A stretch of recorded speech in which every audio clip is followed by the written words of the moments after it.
Good evening and welcome to the State of the Liberation Movement. Secretary Martin Mungwa, PhD, F.ASCE, Fellow of the American Society of Civil Engineers. And as always, we commence with Undaunted, bringing into the news untold stories. I am Star Smart. Let's begin.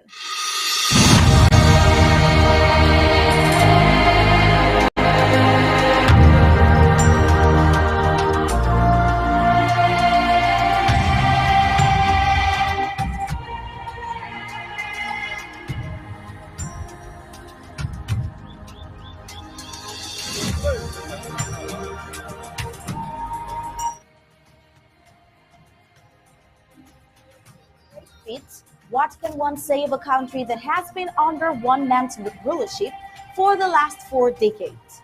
All that the colonial La République du Cameroon's ruler, Paul Biya, has done for 40 years is rendering Amazonians and Cameroonese poor and vulnerable. Putting the people in this vulnerable situation, he could easily manipulate them. Even with mere promises of food, he will be able to get the necessary support he wants from these impoverished and hungry Amazonians and Cameroonese. Tonight in the State of the Liberation Movement with the title Amazonia Vantage Point, Biya, the Evil in Office for 40 Years, the economic cost of Amazonians' illegal annexation to La République du Cameroon exposed by Dr. Martin Mungwa. He will help us dissect every segment of tonight's broadcast. And not to spend another second, we'll dive into the news for tonight, but just after the prime headlines.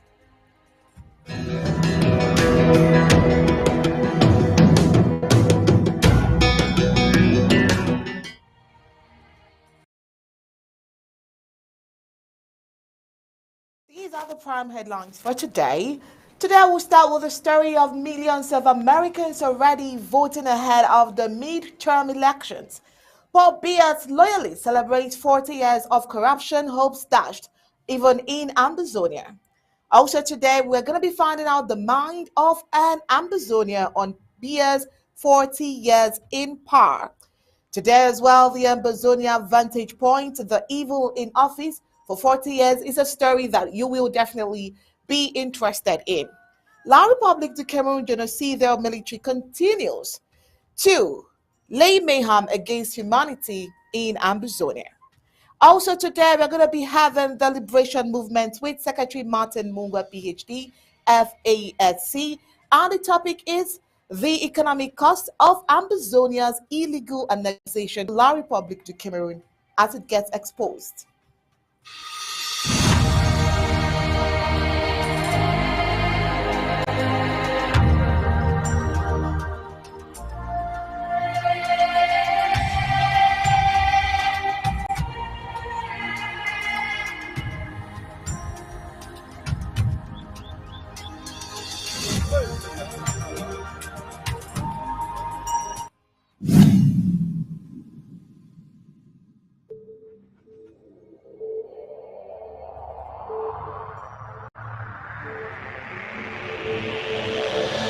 The media greatly influences society. They inform people about what is happening. It permeates people's lives by creating their own criteria and opinions. In this way, the media moves the masses, creating different social movements. For over 60 years, the people of Amazonia were deprived of such privileges. the privilege to enhance their own criteria and opinion. They have suffered cultural genocide for so long, but not in this age and not with undaunted ABC Amber News on board. You must understand that wars are fought and won in the media. The speed of the revolution on Ambazonia's quest for freedom cannot be explained without highlighting the diligent use of the media. Franco-Cameroon colonizers, among other strategic moves, weaponized the media against Ambazonia for so long, and they continue to do so even today. The question would be, how much do the oppressed people of Ambazonia need to counter the media rage? Indeed, how much more is required to stop the genocide? The carnage in Ambazonia didn't start today. In 1961, 1972, 1984, 1992, Ambazonians were slaughtered in huge numbers and help was not forthcoming. Why? Because the oppressor was the piper in the media. The good news is we have what it takes to dictate the pace. Right now, ABC Amber TV is taking advantage of the wonders of multimedia aggressively to inform the misinformed and disinformed with undaunted and other revolutionary programs bringing it to the news untold stories. Most importantly, to win the media war by taking ABC Amber TV into every multimedia platform. In a word, where the importance of storytelling can never be overemphasized, Ambazonians has to tell her own story, not the other way round. And like we say it always, Ambazonia must narrate her story accurately. We can do this together, you know, right? You are just a click away. Visit our website at www.abcambertv.com, and the steps are quite simple. With just a click on the website, you can become a club member with so many benefits. You can also make a one-time donation, advertise and showcase your goods and services at the marketplace on the website. That was easy, right? You're welcome on board. And thank you for opting for the winning team.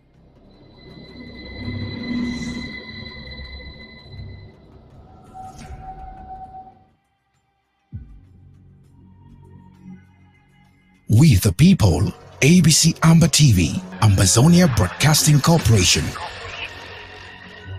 The voice of the voiceless, the voice of Ambazonia, connecting the world from Africa. With untold stories, Africa's best.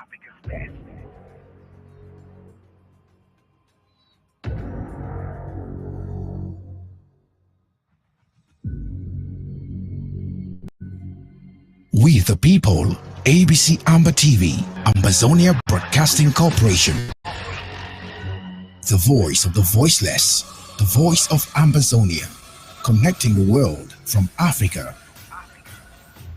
With untold stories, Africa's best.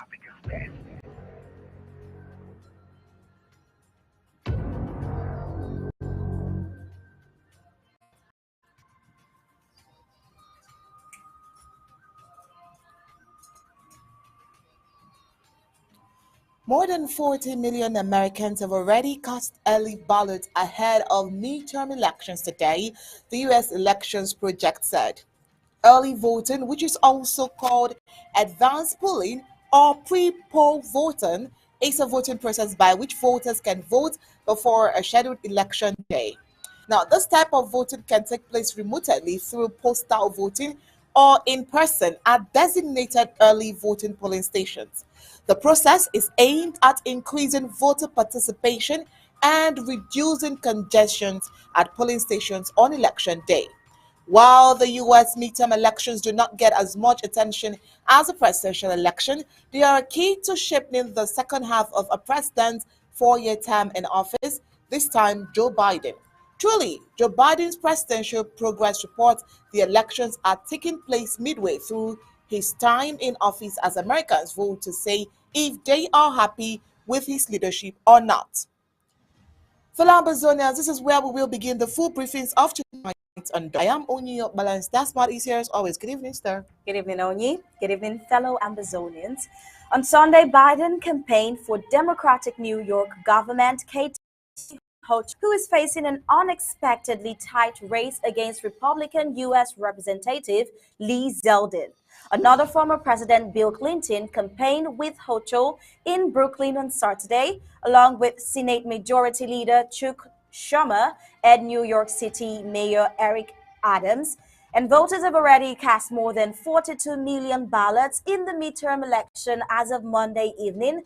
Election officials and U.S. prosecutors will be keeping a close watch on the polls for any sign of voter intimidation. And today, including in 24 states where the Justice Department will send poll monitors. Election day in the U.S. as Americans are voting on the midterm, which will determine who controls the U.S. Congress composed of the House of Representatives and the Senate. As of now, both are controlled by the U.S. President Joe Biden's Democrats, but the Republicans are predicted to check the House of Representatives. The Senate's battle is still too close to call, polls have suggested.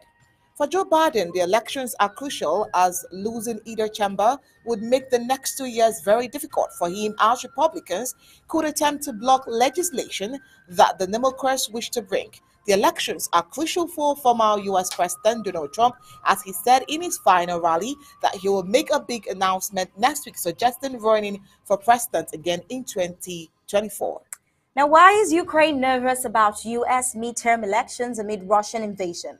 Ukraine will be nervously watching the results of U.S. midterm elections, a signal at the Atlantic Council think tank based in Washington, D.C. said there are going to be a lot of world leaders watching these results nervously with a sense of resignation. Ben Judah told BBC, the sense is that Congress is losing its enthusiasm to cut huge checks for Ukraine, he added. With the TPS granted, should we be expecting something good? On both the further right and the further left, there are questions being asked. When's this going to end? How much money are we spending there? And there are going to be nerves in Kiev that the Republican-dominated Congress, if that's what comes out of the midterms, is going to try and kick up a fuss with the White House about the size of those checks, he said. We the people, ABC Amber TV, Ambazonia Broadcasting Corporation. The voice of the voiceless, the voice of Ambazonia, connecting from Africa with untold stories, Africa's best.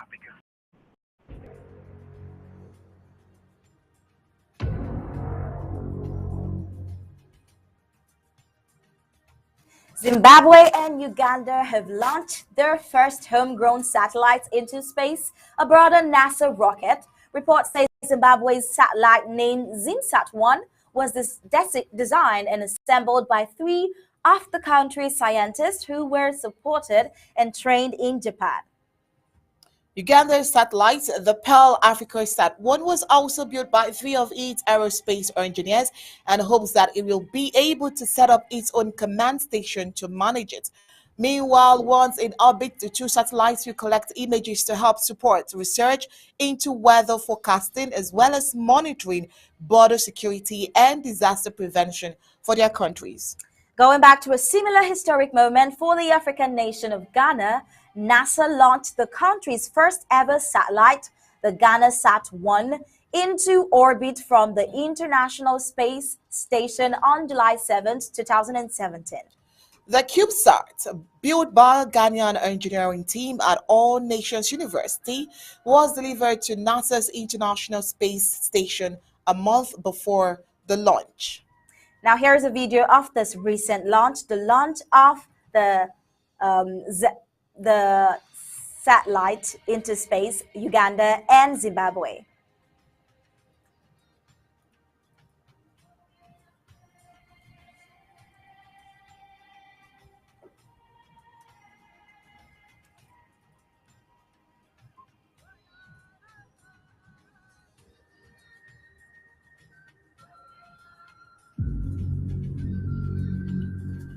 We the people, ABC Amber TV, Ambazonia Broadcasting Corporation. The voice of the voiceless, the voice of Ambazonia, connecting the world from Africa with untold stories, Africa's best.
There you have it, the takeoff of Uganda's satellite into space and ZimSat-1. While African countries around the world are making headlines and achieving great feats, when will the Southern Cameroons be able to set out to create such scientific evolution in modern day? And what does Zimbabwe and Uganda have that the former British Southern Cameroons did not have? Well, I'd say freedom from repression and oppression, because with that comes a lot of other limitations. We heard yesterday from one of our panelists just before Undaunted say, indirectly, Amazonia is being controlled by a proxy of France, which is La République du Cameroon. All right, so let's look at the chances of Franc-Afrique countries prospering in thin, as Franc-Afrique is the ultimate symbol of a confiscated, perverted sovereignty. This singular coinage perfectly illustrates France's dogged refusal to decolonize, and as Senegalese novelist Boubacar Boris Diop notes, as such it continues to beget little monsters. The term Franc-Afrique is referring to France's sphere of influence in Africa. I think it's pronounced Francoafrique, and particularly its ex-colonies, the ex-colonies of France. And the term was derived from the expression Franc-Afrique, which was used by the first president of Ivory Coast, Félix Houphouët-Boigny, in 1955 to describe his country's close ties with France. It was later renamed France-Afrique by François Xavier Vachov in 1998 to criticize the alleged corrupt and clandestine activities of various Franco-African political, economic, and military networks. Actually, Franc-Afrique refers to a unique and absolutely fascinating political phenomenon, the continuous subjugation of supposedly sovereign African states by their former colonial master, in this case France.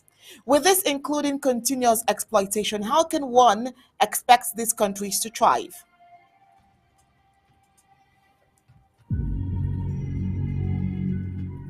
We the people, ABC Amber TV, Ambazonia Broadcasting Corporation. The voice of the voiceless, the voice of Ambazonia, connecting the world from Africa. With untold stories, Africa's best.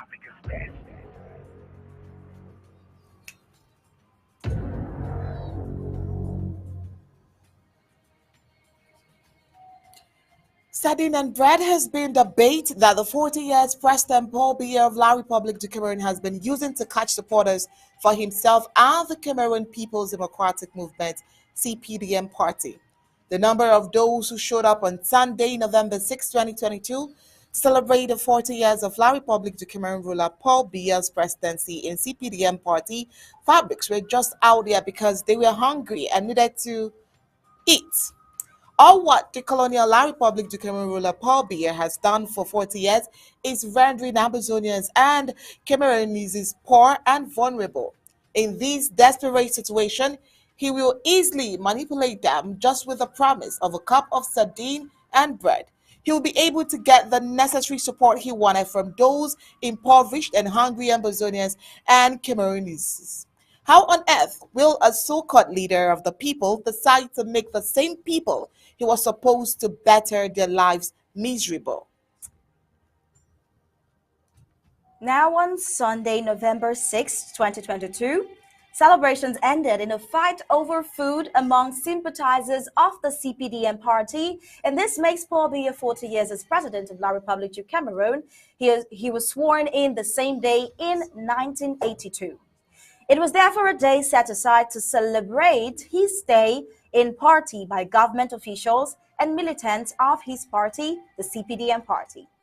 Men up for the feasting, these men and women came out not because they enjoyed the 40-year reign of Paul Biya, nor they support him, but just because it will be another opportunity for them to have something to eat. The scramble over food after the day's proceedings say it all about that. In a video, militants of the CPDM party were caught fighting over leftover food, leftover from the table of the bigwigs of the party. This is evident of the Biya regime when they few privileged gang of his are eaten from state coffers. They don't care about the suffering masses. This confirms the saying that when Yaoundé is breathing, the entire nation is fine. The handful of Ambazonians now in-house slave to the Biya regime against the people of southern Cameroon's Ambazonia are barely dare to fill in their stomachs. It is just about greed. In the 40-year rule of colonial president of La République du Cameroon, Paul Biya, Ambazonians and Cameroonese have been reduced to the level of scrambling for foods at events.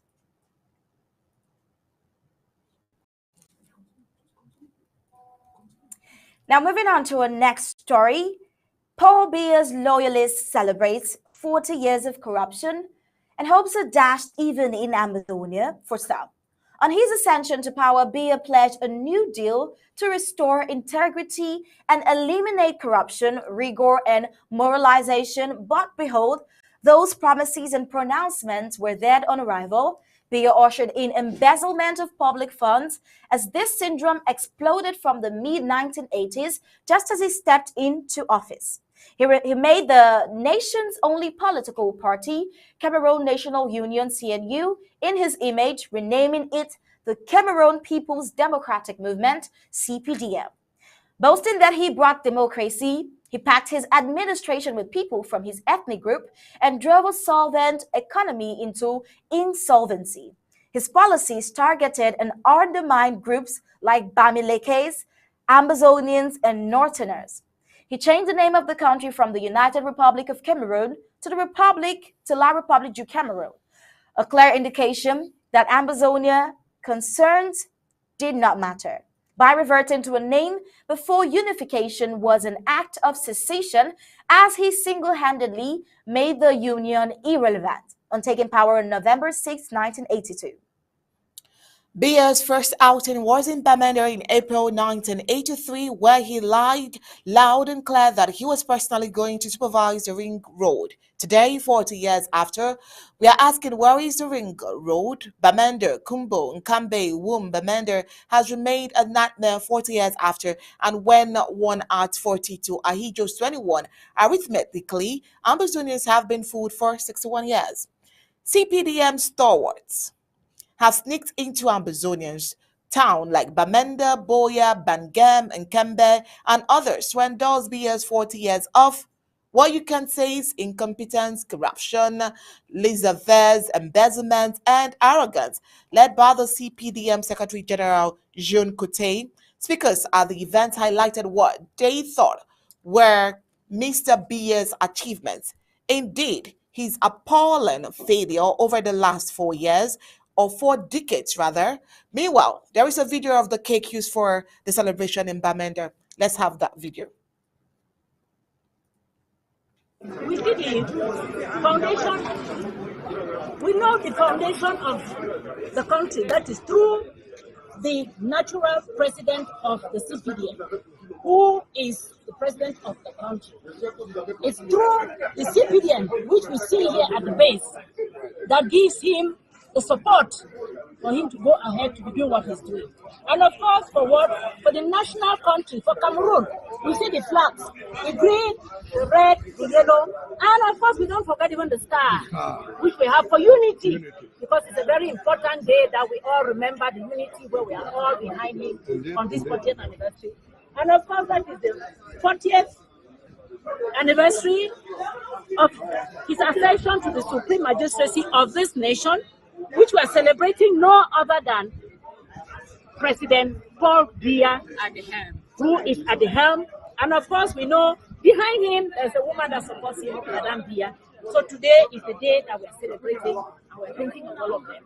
And we're asking Cameroonians to unite with us to do this great celebration nowhere else but in Bamenda, the city of the future. Bamenda, where it is his second home. Bamenda, where his CPDM party was created, the place to be is the Northwest region. And we are grateful that the Secretary General of the CPDM, the Vice Prime Minister, is the one who brings him today as we celebrate his 40th anniversary in the nation. And Bamenda stands out uniquely by the presence of the Secretary General.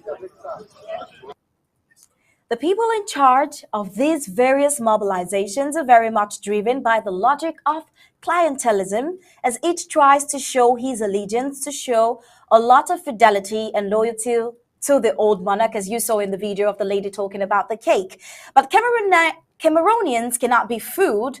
The results are there for all to see, and the country has been caught up in a downward spiral, with corruption becoming the regime's hallmark. Since coming into power in 1982, Mr. Biya has legalized corruption, and his country has won the world's corruption trophy twice. He and his followers hold that nothing can be achieved without corruption. They use money to buy loyalty, corrupt those who criticize the government, and imprison those who refuse their bribes. Biya's ministers, in fact, an entire cabinet, including the prime minister, are all in Kondegi prison, locked up for corruption charges. Needless counting directors and other high-profile thieves languishing in jails because of Biya's lackluster administration, no checks and balances, no accountability, no transparency. One director alone, Emmanuel Lebois, has operated 2,601 fake salary accounts for 20 years, draining the state treasury for 40 years. Instead of investing in infrastructure, which could drive development and create jobs, Mr. Biya and his collaborators have transformed the country's treasury into their personal ATMs. Here we are today, celebrating 40 years of evil in human form, incompetence, corruption, and demonic powers that have held the country hostage. However, critics of the Biya were wearing black amid their celebrations, considering November 6th as a day of national mourning. We the people, ABC Amber TV, Ambazonia Broadcasting Corporation. The voice of the voiceless, the voice of Ambazonia, connecting the world from Africa with untold stories, Africa's best.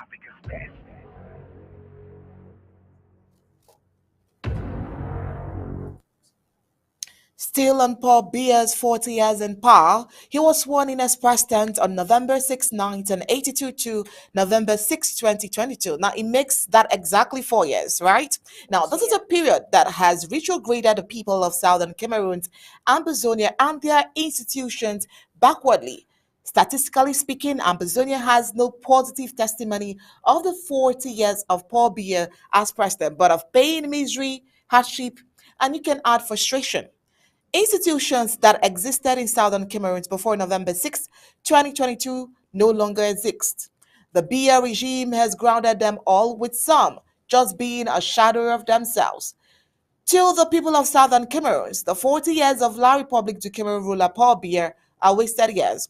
What should an Ambazonia do that the Biya's regime has burnt their resident or killed his or her parent be celebrating in the 40 years of such a president? Now, Southern Cameroon's Ambazonia, former British Southern Cameroons, came together to form the Federal Republic of Cameroon with La République du Cameroun in 1961, with Amadou Ahidjo as president of the federation. In 1982, precisely November 6th, Paul Biya was sworn in, replacing Ahidjo as the president of the United Republic of Cameroon. Given that in 1972, President Amadou Ahidjo unilaterally changed the appellation from the Federal Republic of Cameroon to United Republic of Cameroon, a move the politicians saw as an assimilation process. Assuming power in 1982, Paul Biya assumed the role to complete the assimilation of the people of Southern Cameroon by La République du Cameroun. The 40-year rule of Paul Biya have reduced the people of Southern Cameroon into nothing. This is justified by the fact that just 2 years after taking over office, that is in 1984, he single-handedly changed the name of the country from the United Republic of Cameroon to La République du Cameroun. This meaning Southern Cameroons have no identity with the name of the country. Looking at the driving mirror on the institution in Southern Cameroon, the feeling is only that of regrets. The road network today in Ambazonia is everything but road. The roads are terribly bad, with some abandoned to running water to dictate where pedestrians should use, and with vehicles not considered in the process. In 1985, Paul Biya promised the people of Southern Cameroon a ring road. Now, that he was going to personally supervise the construction of the ring road for 38 years and counting. That is years now. The people of Southern Cameroon still to see the birth of the ring road, the tower that was on the same area of this road before still be realized. Promise of BA have been scrapped by forces of nature. Still on institutions, Southern Cameroons were blessed with a well-structured banking institution, the Cameroon Bank. After assuming power, Paul Biya never hesitated in closing the bank. He gave the same sanction to the Farmers Bank. Southern Cameroons equally had plantations that offered employment to Southern Cameroonians and Amazonia. Paul Biya closed industry farms like the Santer Tea Estate and the Tolle Tea Estate. The people of Southern Cameroons, evaluating the 40 years of La Republic to Cameroon ruler Paul Biya to Amazonia, will vividly remember the Lake Nyos calamity, a calamity that wiped out the entire community, both humans and livestock. The presidential elections of 1992 is another area of President Paul Biya's governance that needs a red feather. He outrightly stole the election just because it was a Southern Cameroonian who won the elections. On the social aspect, Biya has attempted to wipe the cultural identity of Southern Cameroonians by attempting to nationalize the Ewondo dialect, which is his native language. Look in the school system in Southern Cameroon's Amazonia, he transferred French lecturers to Anglo-Saxon universities in a move to teach the children of Amazonia. The judiciary is another area where Biya marked is felt. He replaced Southern Cameroon Amazonians magistrates at the courts in Southern Cameroons with Francophone magistrates. It only took the law and the teachers' strike in 2016 for a cosmetic readjustment. Corruption is another legacy of Biya in Southern Cameroon's Amazonia.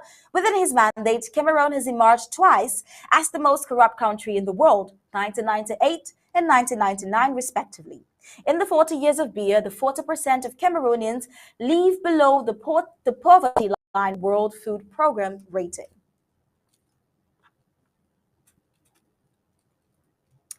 Moving on with the next story. It's still about the 40 years in office, more like the evil dawn for these 40 years. From an Amazonian vantage point, Biya in office for 40 years, long years actually, is nothing less than evil and undaunted, is unapologetic about their opinion. What do you think? Well, I think that based on data, not agree any less with you on that. If you're watching us now, if you disagree with this, perhaps you may wish to send to us your fact-based rejoinder. Well, until then, I will hasten to say that the Biya repressive regime and forces of occupation, government forces of occupation, have committed widespread human rights abuses across the Cameroons eminent for all to see since 2016. We started this discussion yesterday, but today we are getting deeper for a human rights perspective. Before judging our rhetoric, fact check our research report. Notably, freedom of expression, association, and assembly continued to be curtailed after President Paul Biya, 86, won his seventh term in October 2018. In elections marred by low voter turnout and allegations of fraud, this was a year after the declared war on Amazonia. His government denied a Human Rights Watch researcher entry to the country in April 2019. The question is why? What are they hiding? Biya has failed to protect even his people. According to Human Rights Report, the Islamist armed group Boko Haram carried out over 100 attacks in the far north region of La Republique du Cameroon since January 2019, killing more than 100 civilians. The conflict between government forces and Boko Haram has killed thousands of Cameroonians and displaced over 270,000 since 2014, leading to the rise of self-defense vigilante groups. Why one day, when an army kills his own people and denies it? Maybe we should remind you of this report courtesy of Al Jazeera 4 years ago. Watch.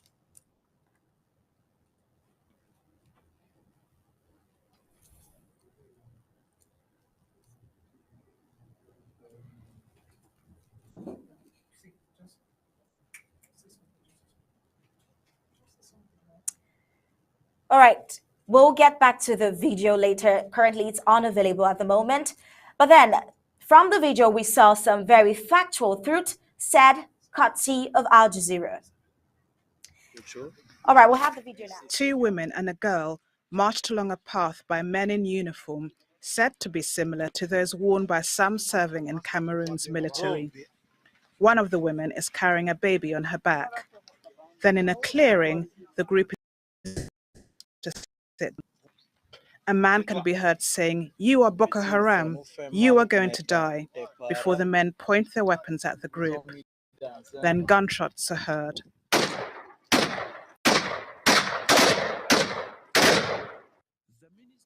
Cameroon's government dismissed the video as being what it described as fake news. It said the release of the video was a desperate attempt by its enemies to discredit the government's efforts to combat Boko Haram. This is another instance of gross misinformation whereby the alleged facts have nothing to do with the work of the defense and security forces within the framework of the mission entrusted to them. It's not the first time Cameroon has been forced to defend its soldiers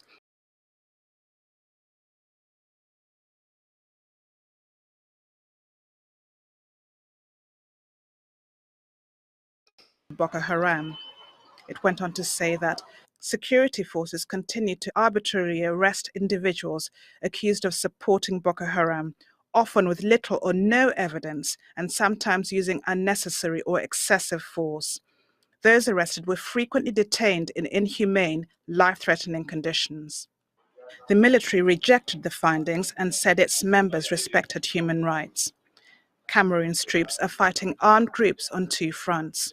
For the last 2 years, they've been battling English-speaking separatists operating in the west of the country. In the north, Boko Haram fighters have in the last 4 years mounted suicide attacks and kidnappings. The emergence of the video is going to help the government fight or improve its reputation in or outside Cameroon. Barbara Ngopa, Al Jazeera. Now, you saw that clear human rights violation. I mean, who does that to their own people? And worse off is the Minister of Communications denying on camera. This is really unbelievable, unimaginable. In southern Cameroon's Ambazonia, violence escalated as La République du Cameroun forces of occupation conducted large-scale aggressive operations. Over 45,000 civilians' lives have been wasted. The conflict in Ambazonia has led to the displacement of over 2 million people. In August 2019, 10 leaders of the Amazonian interim government were sentenced to life by a military court following a trial that raised concerns of due process and violations of fair trial rights. Colonial government forces have killed, violently assaulted, burnt down over 500 villages in Ambazonia, babies fried in boiling pots of oil, kidnapped innocent people with disabilities as they struggled to flee attacks or be or suspects. This is terrible. Do you remember the story of Sam Sawyer? This was a crippled man that was decapitated on camera by a so-called trained army. Crimes against humanity committed by the Biya government with impunity. How on earth was this possible? Now, that's bad enough. Now, let's just flash a bit into French Cameroon. La République du Cameroon authorities cracked down on the political opposition, violently broke up peaceful protests, and arrested hundreds of opposition party leaders, members, and supporters. Why? I am not sure you want the answer from us. Better would oppress or kill any living soul just to stay in power. Cracked down on political opposition since elections in October 2018. The colonial government increased its crackdown on political opposition. The exact same attitude this same regime did in 1992 when Nijon Fundi won elections. La République du Cameroon so-called forces of order, which can be seen on the field as forces of Cameroon, have used excessive and indiscriminate force to stop demonstrations organized by the members and supporters of the MRC, French Cameroon's main opposition party. That's the BS administration for you. Now we have this brief caption courtesy of African News. Just watch. At least 300 people were arrested during demonstrations in several cities across Cameroon on Saturday. Cameroon Renaissance Movement Party said its members and supporters were arrested while calling for release of party leader Maurice Kamto and 150 of their supporters who were imprisoned late January during protests against October 2018 elections. Kamto and his supporters have been charged with hostility against the homeland, insurrection among others. The international community has cautioned the arrest of the political leader.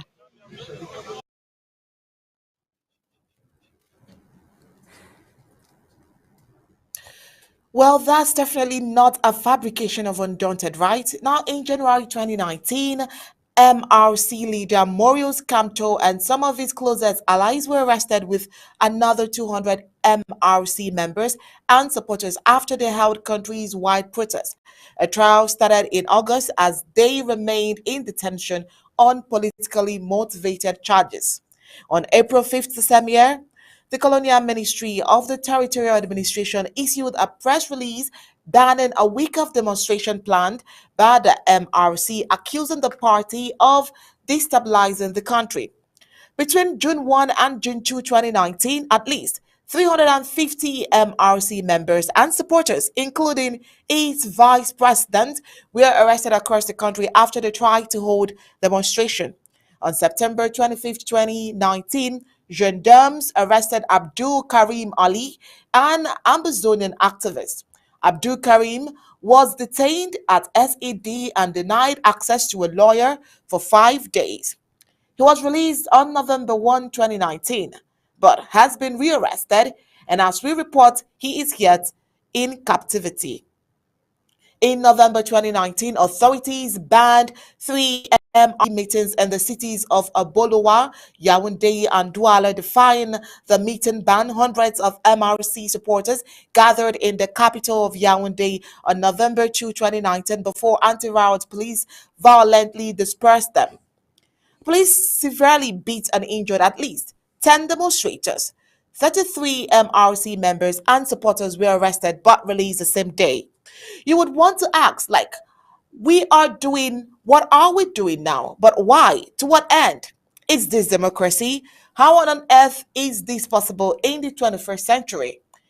In beer tyranny, it is very, very possible. This is really not the business of Ambazonia anyway, but we thought it necessary to help those doubting in their illusion of BS 40 years reign. What do you think about this, Star? Well, we're not done yet, and this whole week, as the propagandist machinery in La République du Cameroon struggles to make holy the evil reign of Biya in power for over 40 years, we will do justice to our audience with the untold stories from the ground. Let's conclude today with this highlight. In 1986, only 4 years of Biya in office, evil befell Menchum County of Ambazonia. The Lake Nyo saga, a supposed natural disaster. Well, Gabalison has an overview of the story. Let's hear him. Today, we will be reliving the sad saga that had befallen the land of Ambazonia under the reign of Paul Biya, the hidden and almost forgotten truth of Lake Nyos disaster. A while back in 2000, questions regarding the Lake Nyos disaster of 19 it wasn't a good experience for many who posed such questions in such an oppressive and intimidating regime of La Republique. You would want to ask, but why? Your worries are as many as mine. The Lake Nyos disaster, they say, was a natural disaster that took the lives of over 2,500 people and 4,500 cattle. According to what the Biya regime would want the world to believe, carbon dioxide trapped in the crater was emitted, which clouded the entire village. Brilliant. Yes, scientifically, trapped gases in the crater lake, such as Lake Nyos, could be triggered, and when this happens, toxic gas might be emitted, which will lead to human casualties. Undaunted gathered that an individual who was in that area, home central, at a time, as a kid, young and smart, would ask questions based on available data, but will be victimized by what facts he gets or what he wouldn't be able to comprehend until the day that we speak. According to testimonials relating to this story, one thing we must say is this: survival in that Menchum area enjoyed the humanitarian help that flew in just a day after the explosion. Sardines, jams, canned food, biscuits, all from the West. Our witness, who is not comfortable to give his name, I was going to school like a French kid with imported food. I tested La Republique for just 2 weeks. These were delivered by military men, US and Israelite troops, and it came just a day after the disaster. These military men came in with their own military vehicles even when they had landed at the Bafut airport. There is no way a vehicle would travel from Bamenda to Nias in just 10 hours, he added. Nias is in the middle of nowhere, and furthermore, the lake can be in the middle of nowhere. After the disaster, victims were evacuated to neighboring Wum. Another witness said, "We actually housed 2 of them. It was a safety measure imposed by the military men that the area is not safe, while military men stayed back for whatever piece of material or evidence they were after." Now, we all know NASA satellites act like a watchdog over the earth. They know everything that is happening in Lake Makongolo-Tumalo in the southern regions of nowhere. Lake Nias disaster was over 34 years ago. Our testifier, a Menchumite, had left the Menchum area, furthered his studies in applied sciences, and started to put all those puzzles in place. The truth is, even as you listen to this overview, whatever explanation, make-believe stories imposed by the colonial regime doesn't make sense no matter how hard they try. We are aware of nuclear reactors capable of causing F.ASCE Katrina, bioweapons, military politics, and the constant search to develop or improve weapons of mass destruction. The Lake Nias disaster was one hell of a shady incident to most people who lived in that area. The disaster happened at night. Peasants had to wake up dead. Toxic gases rained down the entire village. There was a huge blow of round fire up in the sky, said the horse. Few minutes later, the media was almost conclusive of their rhetoric that it was a natural disaster. How scientific that observation was is a question that is still begging for answers until this day that we put together this document. Gab Ellison reporting for Undaunted, ABC Amber News. All right, so away from Paul Biya's story, we have some other national issues here. Now, last November 3rd, the genocidal military arrested an individual alleged to be an Ambazonia liberation fighter. They executed him and paraded him in the streets of Kumba local government area where his dead body laid. Now, this barbaric act was a human rights violation. The dead man had a right to a fair trial before the law court, found guilty before being sentenced, but La Republique du Cameroon being a lawless country, the colonial authorities took the laws in their hands with jungle justice, and the victim, popularly known as General Gideon, has been killed and his corpse displayed in public in Kumba local government area, Meme County. The fighter was killed last Thursday, November 3rd, 2022, along the Kumba-Boya Highway by the French Cameroon Defense and Security Forces at a place called Ediki, still in Kumba local government area. The corpse of the fighter was later taken to F.ASCE Junction along the Commonwealth Avenue in Kumba local government area. Presenting the corpse to the population in these 2 localities, the La Republique du Cameroon's colonial senior divisional officer for Meme used this occasion to invite other restoration fighters in the bushes to heed to the colonial La Republique du Cameroon, the genocidal head of state Paul Biya calls to lay down their arms even without a ceasefire and join the DDR centers in order to be reintegrated into the society. Now, the said General Gideon was arrested alive and then later shot to death, which is a human rights violation. The colonial La Republique du Cameroon SDO Chamberlain Ndong congratulated the occupier French Cameroon Defense and Security Forces, indicating that they carried an act of bravery. It has always been an arduous task for the colonial La Republique du Cameroon's genocidal forces to overcome Amazonian restoration forces. Having won as this was like celebrating Christmas, reason why La Republique du Cameroon's colonial authorities had to parade the streets to prove to their Biya that his genocidal forces were doing great, even though fighting a lost battle. We the people ABC Amber TV, Ambazonia Broadcasting Corporation. The voice of the voiceless, the voice of Ambazonia, connecting the world from Africa. With untold stories, Africa's best.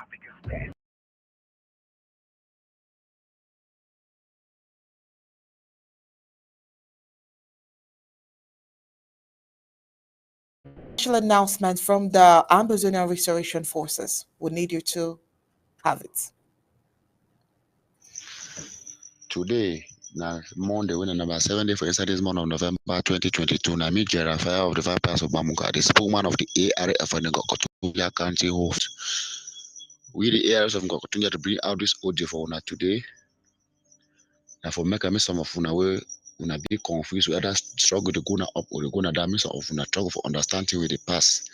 We the ARS we come for make a una know say from the beginning of this struggle, all we the fighters and we the fight. And for say we could liberate this land until reach Boya. But la publica enter everything for middle for do that you work for use money for confuse on fighter them. They know the key military again. So where they see you, where the key military of that, they go struggle for give money for that fighter, they may they struggle for kill you. But we the areas of them, for example, Amazonia, we deny, see how we don't start this war so they don't kill our friend, they don't kill our brother. We not if we ever take money on top of our brother blood for any reason. So Maurice Boya. So now what I see every day, where they say say lockdown the car, you will hear come back kind general, you will hear come back kind colony, they come back kind people of Amazonia. You will hear come back kind people of Ground Zero, where they can't talk. But after that lockdown, you know, every year on this some person don't attack military was on place where if we can't that type of lockdown for can't talk nonsense. People they will come online. They will come for social media for tell una say ARS them for continue to kidnap people, they sub they torture people them. Say ARS them for continue they need to work correct work. But every year they work for some side and so they don't ever do they ever can't talk for una say ARS them don't kill military them. So they come they for sabotage fighters them for spoil their name. So that made la public continue for give that money so they do that work very well. But we don't deny say we'll not go chop blood money. Say we'll not go chop blood money. Say till the last man standing. Say even if we die today, people that will continue. How was people that were about we don't die, then we will continue. Even if we die today, the people that were front that will still continue till we could. And they would come again for make no, we don't come for here plenty time then. We talk for now, say this struggle there. So how we war they stay they go now, all the same people that they die they go. Today we yes still under Bamko, still under Babisi, still under Babongo, still under Baba, still under Bamisi. Also as time they go, 2021, 22 now also they would have die one will not be able to see una will fight for una. So we don't count off una say this thing they delay now because enough material not there for fighting people they out. Say this thing we don't live and be as of particular people that are on. Say all man ego must support. Say all man must support, especially for inside Ngokotunja. We can't even talk for una say if you be in Ngokotunja picking with day out of Ambazonia or day inside Ambazonia or day inside Ngokotunja, me struggle for support because anytime we meet up any place we meet up you. How we don't say on an audio, you know, come for support peacefully. Any place we meet up you ask you anything you must give for that place. Because for now, some of una never understand. So of una just say we fight this fight for ourselves. And we freedom will come tomorrow. Now all man will enjoy. Even though it had same sort of all man enjoy. You will be out of Ambazonia. If you hold your family member or hold any of your family, anything will ask that you must send them before we will leave hand for your skin. Because this fight, not that personal people that fight. This fight now all our fight. Now all we are fight and all we must support.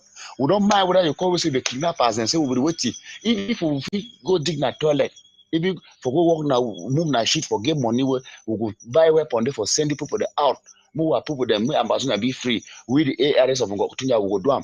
So when it comes to make people know, say how they talk to who people the subguard. Take 1,000 for passenger there. Take 5,000 for driver them. When it come to them for make people know, say where any person want enter from Ngokotunja. We want come out. If you be passenger, who you 1,000. If you be a driver, who you 5,000 for have your control. Because we will ever come out stand for road so now for the tonton for road so the la public terrorism go fit come more ginger give for that hit. So but how we not use that like propaganda. So there's some people that they pass here go lie. They say mommy go take my money, will come around like say we don't catch you for sub, take the money. But nevertheless, we don't talk to any person will talk against the child of God. Me not say they talk against God. And one day he will rape the soul, he will rape which way swam. So that is more information that I got out for now. May everybody remain blessed and will remain safe. And may everybody take care of tough every day. See when the year gone. Place we did the sleep for ground, not the struggle for see what you pass. Because in the course for the do what you really pass, stable if we take you a man to die 2 times. So we thank una again once more. All right, fellow Amazonians, just in case you're just joining us, well, we say good evening and welcome again, because right about now it's time for us to welcome Secretary Martin Mungwa, PhD, F.ASCE. Always, as always, of course, he's here for the State of the Liberation Movement. Of course, you should know that he is also a fellow of the American Society of Civil Engineers, and also doubles as a spokesperson for Ambazonian during this time of war. So he is extremely important to us. And so we celebrate him as well. All right, it's time for us to hand over the mic and head into the other studio for Secretary Martin Mungwa, PhD.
Global greetings to all Amazonians and welcome to today's presentation.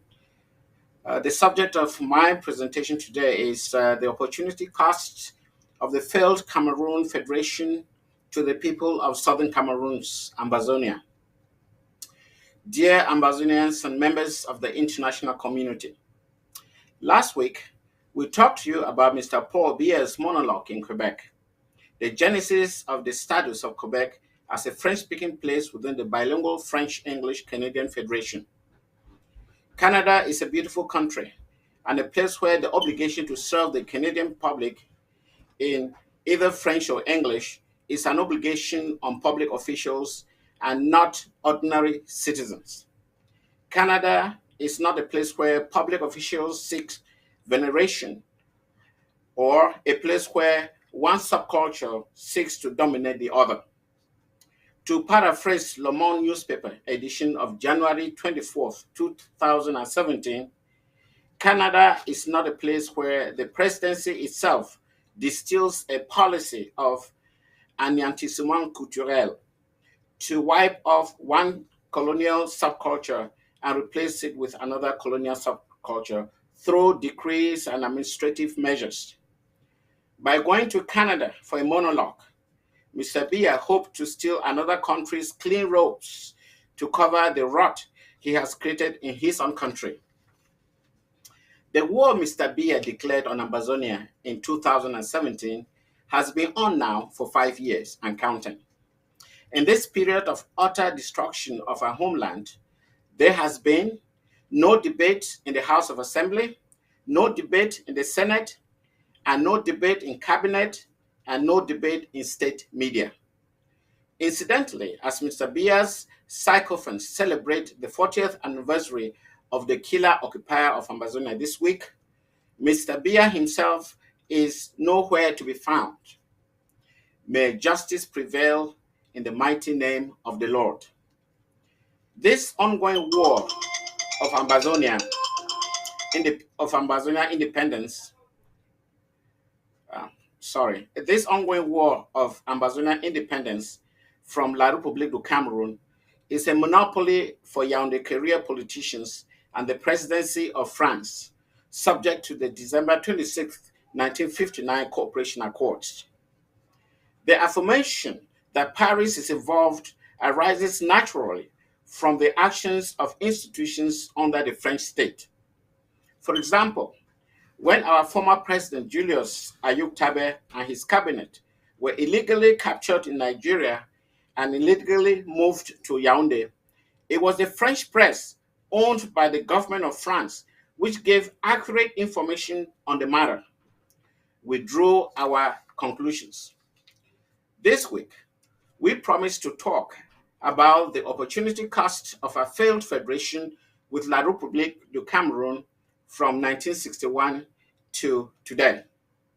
First of all, on behalf of your interim government led by Dr. Samuel Ikomisako, we want to extend a 21-gun salute to all valiant Ambazonia restoration forces in the home front, those preparing for self-defense duties elsewhere, and those in transit to the home front to protect Ambazonians from the state terrorists of La République du Cameroon. To all Ambazonians everywhere and non-Ambazonian born in the diaspora who continue to support the suffering people of Ambazonia at home, we of the interim government do not forget, will never forget, and honor our brave people in these challenging times. The subject of our presentation today is about the opportunity cost of the failed federation to the Ambazonian people. We as a people have incurred colossal costs in blood and material. This cost is painful and irreplaceable on the one hand. On the other, there are costs that are financial in nature and which could have fueled the economy of Ambazonia to great heights between 1961 and now. Your interim government has uncovered trade data covering the period of 1965 to 2021, on which we can make some key initial remarks subject to better data being uncovered. My team has been particularly keen to know how much money our failed federation earned from sales in the world market. How much of this money was diverted to the French treasury in Paris under this deception called monetary cooperation, and how much money was remitted to our failed Cameroon Federation. As you surely know, Ambazonia constitutes over 20% of the population. By right, under the Federal Revenue Sharing Agreement of Premier Jongo Foncha and President Hijo, the state of West Cameroon, now known as Ambazonia, is or was entitled to 20% of the federal earnings of the Federation. In Article 6.1 of the Cooperation Agreement executed on December 26, 1959, however, La République du Cameroon committed to relinquishing 50% of her foreign income to France in a controversial program christened monetary cooperation. Neither Premier Iabel Endele, Premier Jongo Foncha, Premier A.N. Joa, Premier St. Mona, or the West Cameroon House of Assembly signed any agreement with France to surrender part of its foreign income to Paris. Nevertheless, the state of France has been collecting 50% of the foreign earnings of the failed federation, including revenue due to exports from Ambazonia. We are talking of sales of coffee, cocoa, timber, tea, rubber, banana over 6 decades. This is in addition to petroleum production from the Rio de Rey estuary and gold extraction from Bafaka in Dian County. Dear Ambazonia, here are our findings for the failed Cameroon Federation. Foreign earnings grew from $190 million in 1965 to $8.04 billion in 2021. The gross foreign revenue between 1965 and 2021 is $185 billion. The 20% earnings due to Amazonia, therefore, amounts to $37 billion or 25 trillion francs CFA. Since 50% of these foreign earnings were captured by the French Treasury, we reasonably believe that 18.5 billion due to Amazonia resides in the French Treasury illegally, as there is no enabling treaty. Fellow Amazonians, 18.5 billion to $20 billion, inclusive of interest, is demonstrably what France has taken from Amazonia. The colossal sum of money is more than twice greater than the resources needed to construct our roads. Notably, the 4-lane intercounty express motorway, estimated at $2 billion. The dual carriageway is planned to run from Tiko through Metengene, Boya, Muyuka, Kumba, Tombel, Nguti, Manthe, Widikum, Batubo to Bamenda. The 4-lane Atlantic Express motorway, estimated at $1 billion. The Atlantic Express motorway is planned to run from Motengene to Victoria, Bakingli to Ekondotiti. The 4-lane Amber Highlands motorway to replace the ring road at the cost of $1 billion. These infrastructural projects still leave a change of more than $15 billion. Well, our people who think a re-federation with La République du Cameroon must understand the consequence of that illogical choice. In a re-federation, our people will subsidize a foreign country called La République du Cameroon under France, and 50% of our hard earnings go directly to France under colonial agreements in place between Paris and Yaoundé.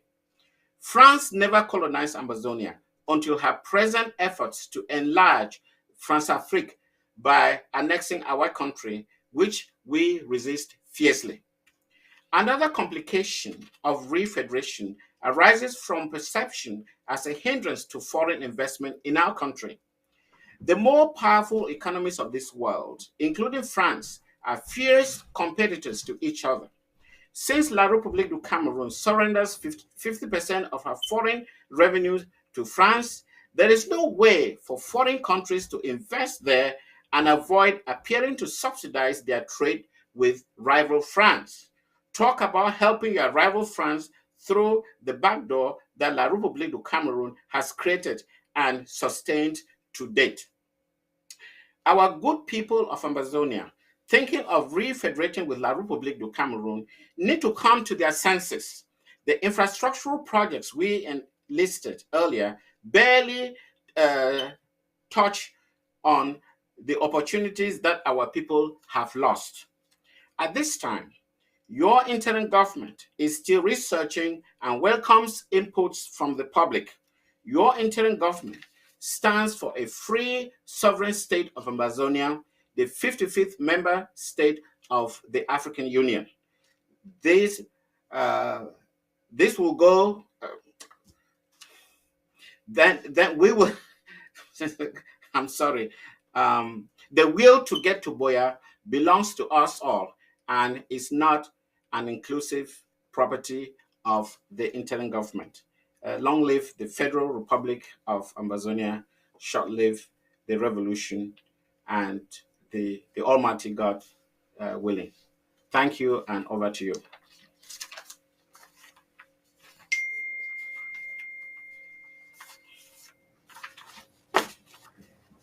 All right, thank you so much, Dr. Mungwa. Thank you so much for that great speech. All right, before we get into the questions proper, Dr. Mungwa, would want to, drag you a bit backwards to some of the stories that we did, especially yesterday. I hope you're ready for us on that as well, because as the spokesperson of the interim government, We want to get your thoughts, we want to get your opinion, we want to have your view about some of these issues that are affecting us as a people. Now, yesterday, Dr. Mungwa, we gave a report about the demolition of houses in Boyer by the municipal authorities. Now, it was an order just to increase the misery of Amazonians. Now, that's how we see it. Now, as the IG, of course, of the government, of the interim government, rather, what do you have to say about this? Oh, thank you. That's a very important question. And I was also very, very shocked and disappointed when I saw those pictures where the homes of Amazonians were being destroyed in daylight. This is actually just the tip of the iceberg of a failed government. Normally, a responsible government actually lays plans for the public to follow, and they don't let the public to go ahead and construct in a very disorderly manner for the government to come back and destroy these homes.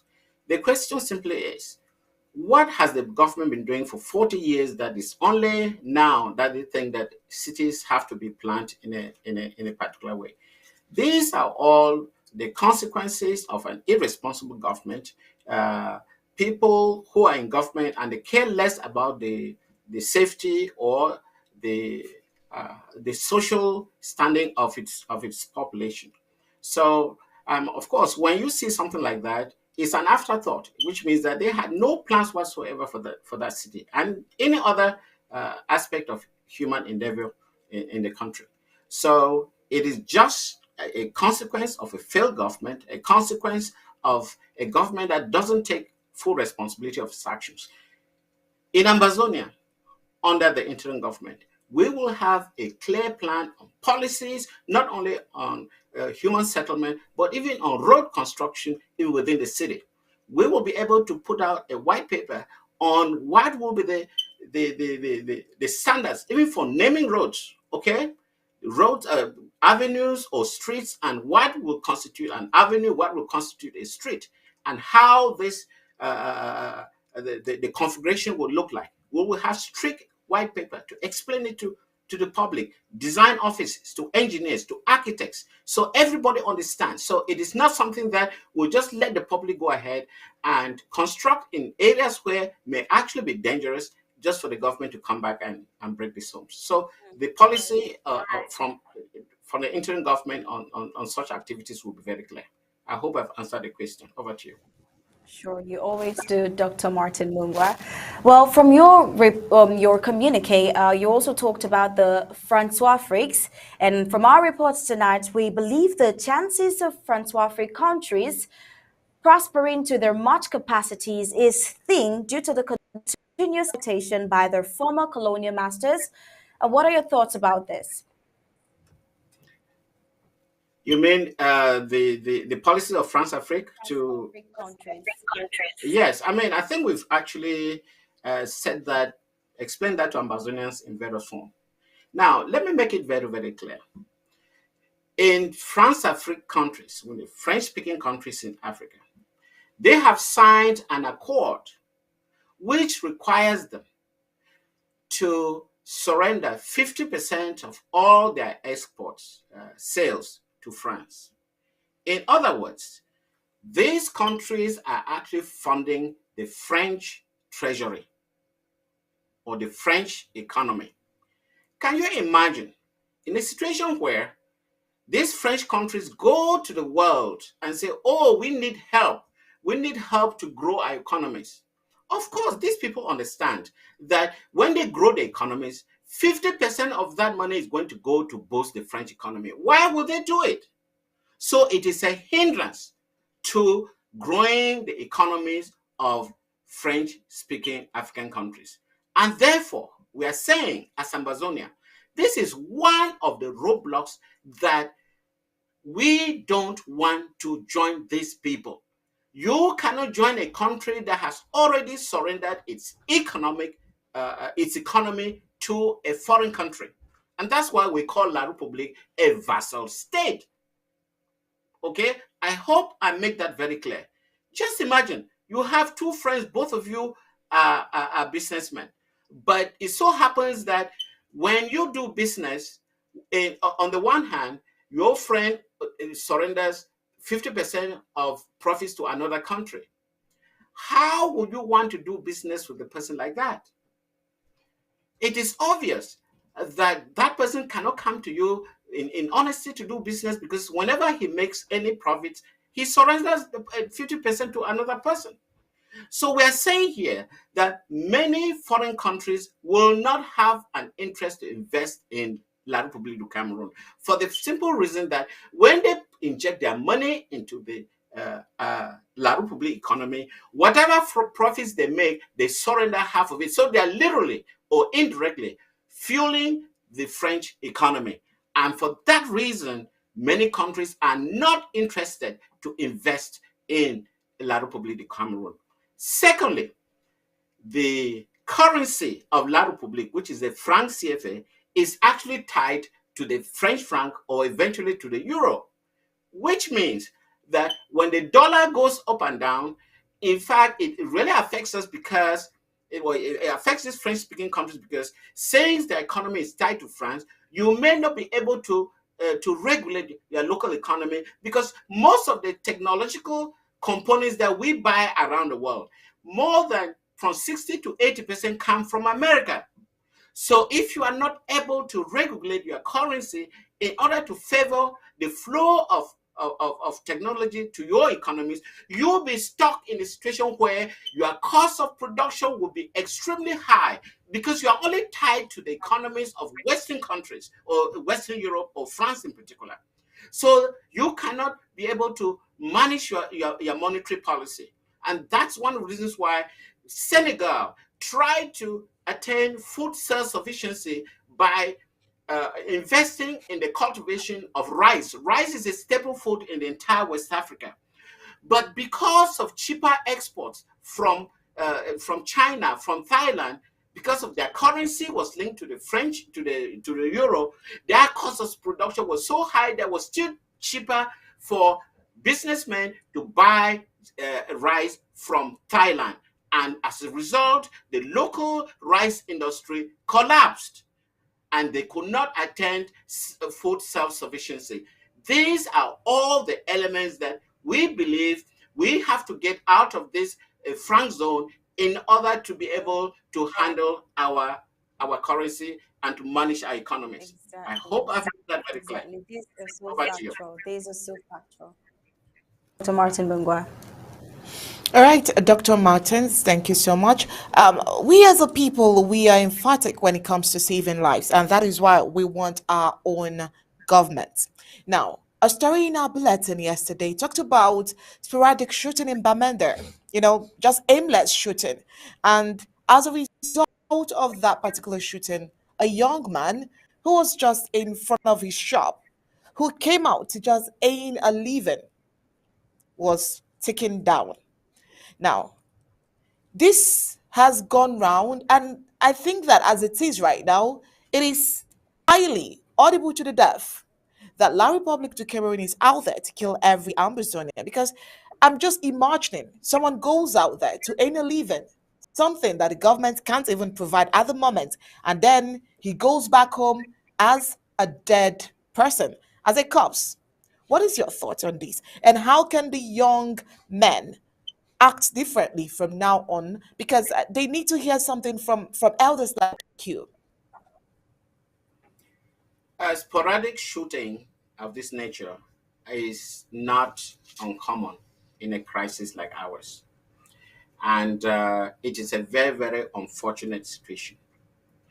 There is, in terms of advice, besides being what they say situational awareness, I think the inhabitants of Bamenda or any other major city in Ambazonia understand the dangers of loitering around or not actually understanding your environment.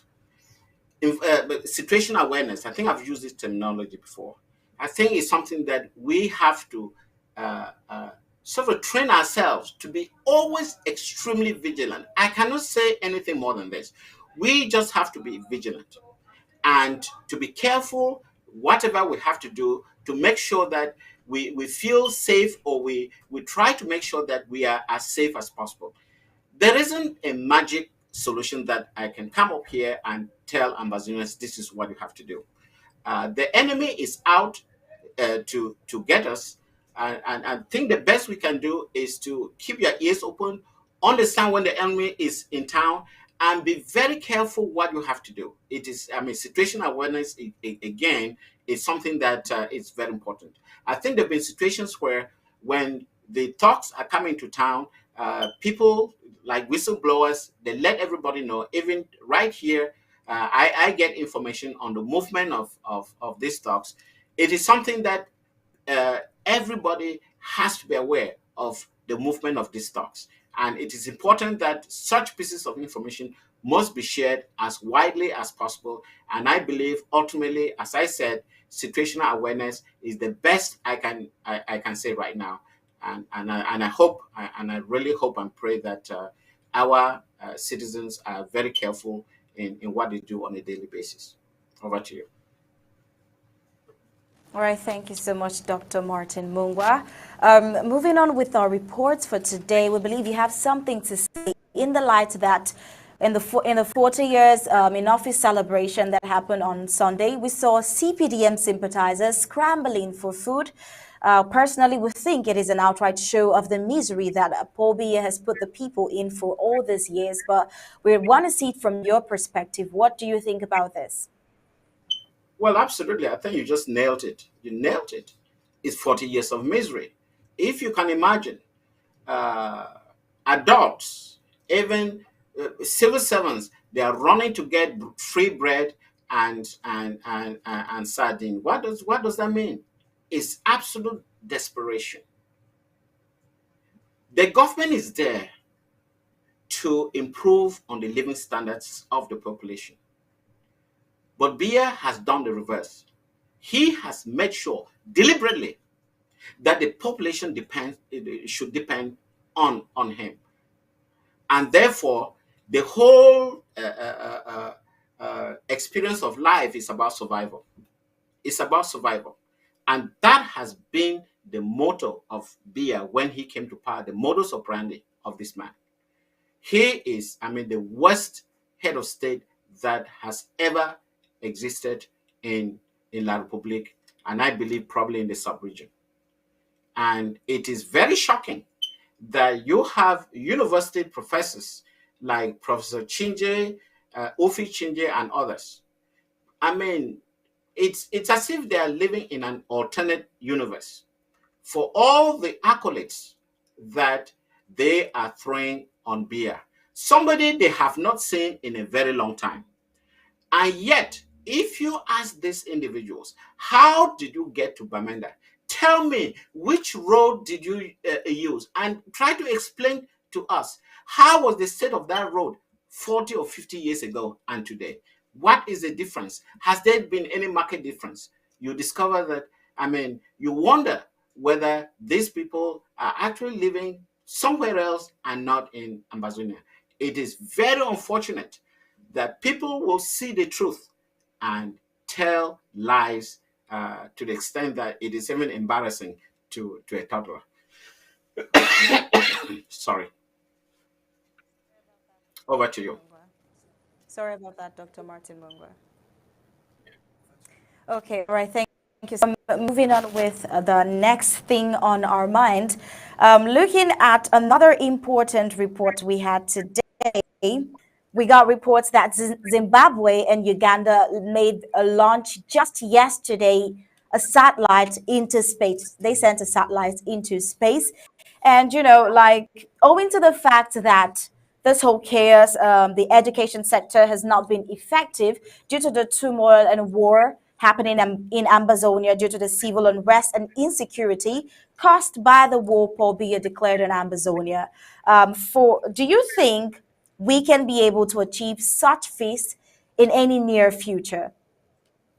Oh, absolutely. I remember it's not only Zimbabwe and Uganda. even the 70s, Nigeria, in collaboration with the UK, they were able to put a satellite in space, and they're actually currently working on another model. It happened to have taken place in the university where I did my graduate degree, the University of Surrey in England. The Nigerians actually put a satellite in space in collaboration with the UK. So this is a technology that I believe will be able to do. And that's why we get really excited that we will have an interim government that is managed by highly qualified individuals, those who actually can be project managers to make sure that we can actually give a schedule and a timeline as to when we can achieve major infrastructural projects, including putting a satellite in space. Remember, it was the action of Sputnik that by the Russians that led Kennedy to tell Americans that they will be able to put a man in space within 10 years. And they were able to achieve it. And I stand here on behalf of the interim government that once in power, we are going to give a timeline on lots of infrastructural developments that we'll be able to put into place. And I can assure you that putting a satellite in space in collaboration with some of our partners will be one of the items on this agenda. Over to you. All right, thank you so much, Dr. Mungwa. Now, I think that this question is highly important because we as a people, we love colors. For example, I'm sure that you have a favorite color. I also have a favorite color. Now, we got this report. This report has been over the weekend. I would have let it slide, but the fact that we love colors as humans, I really think that we would need your contribution to this. Now, that you would have been conversant with the story of a young man, Israel Gio. He is currently in detention. Thanks to God, he's not dead yet. Now, what crime did he commit? His only crime is that he wore a blue and a white colored outfit. We also got indications that he loves the color, not because he's Ambazonia, but because he's a Chelsea fan, and we all know that Chelsea has the blue and white color as well. What is wrong in Ambazonia? But anyways, he was detained, he was arrested, and he's said to be supporting Southern Cameroon's Ambazonia. He's just wearing a color, a blue and white color.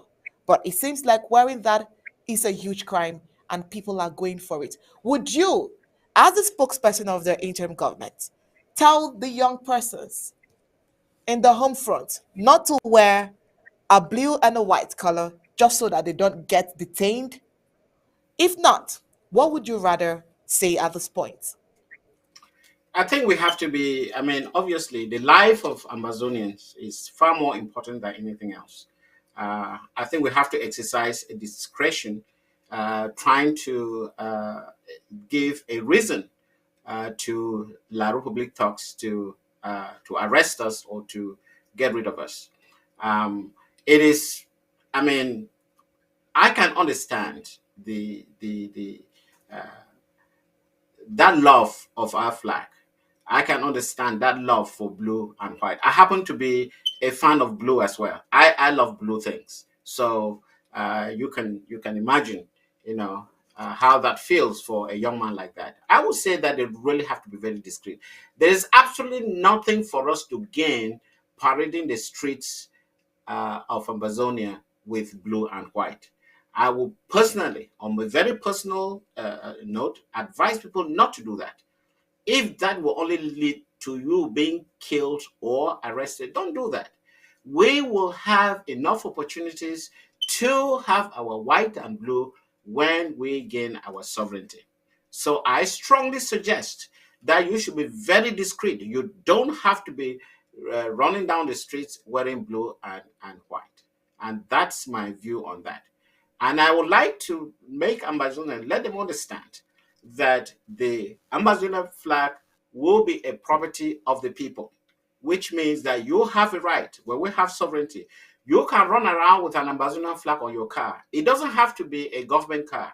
You have the right to do that. Nobody will ever stop you and say, no, it is the property of the government. No, the Amazonian flag belongs to the people. And when we have sovereignty, you have the right to mount it on your house, mount it on your car, mount it on your bike, put it on a cap. It doesn't matter. So I just want to let people understand this. Over to you.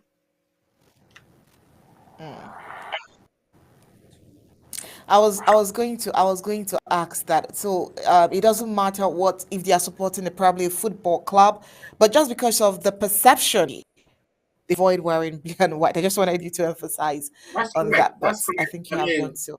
Actually. I'm a Well, fan of. moving on. Yes, I think you wanted to say something. Yeah, I happen to be a fan of Leeds United. Many people don't know that team. That's where I went to college. So, but I don't go around with that flag. I have it somewhere, in my living room. I leave it there. I don't have to run around with it. So we just have to exercise that. Okay, that discretion. You don't have to be running down the streets of Amazonia with blue and white. Okay, even if that's the color of your team. Okay. Okay, all right. Seeing the 40 years in office celebration for of failure, actually, I'm curious as to what the interim government can do to alleviate poverty that has been caused by the Senegal and La Republic du Cameroon's corruption, if not now, but when Ambazonian gains recognition. What can the interim government do to alleviate poverty? Oh my goodness. That's the raison d'etre of being in government.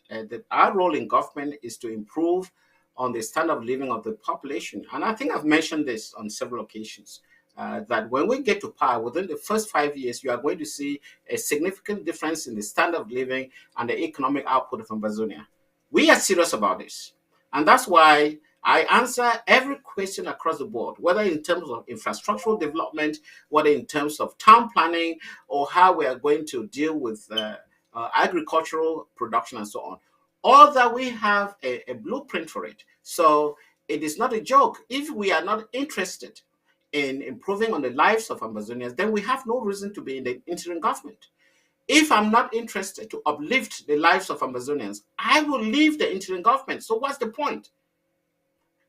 People in La Republic have come to think that a government is there to harass the population, to feed out of the population. That's not the way we think about governance. Governance is about improving upon the lives of the common man. And I can assure you that members of the interim government, they are only here because they have this objective to improve on the lives of Ambazonians. And that's why I'm talking to Ambazonians today. So that is our job. Whoever is not, whomever is not interested to improve on the lives of Ambazonians doesn't have to. You are not required, and in fact, cannot be a member of the interim government. It is that simple. All right. Thank you. Thank you so much, Dr. Martin Mungwa. The interim answers every sphere of questions around the world, improving on the lives of the common man. And it's a 5-year bet from Dr. Martin Mungwa. Thank you so much, Dr. Martin Mungwa. We can only stay hopeful. All right. Well, while we're staying hopeful, I think this should be the last question from me, Dr. Mungwa. Do not get tired of us yet. Now, let me take you back a bit. 40 years in power.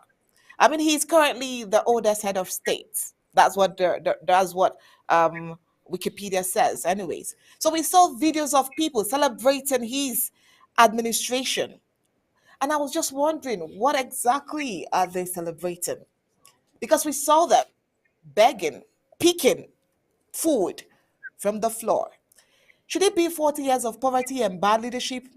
Now, Dr. Mungwa, if you will agree with me, a 40 years old man born in La Republic du Cameroon would have known President Paul Biya as his only president. Now, think about it. Is it not strange?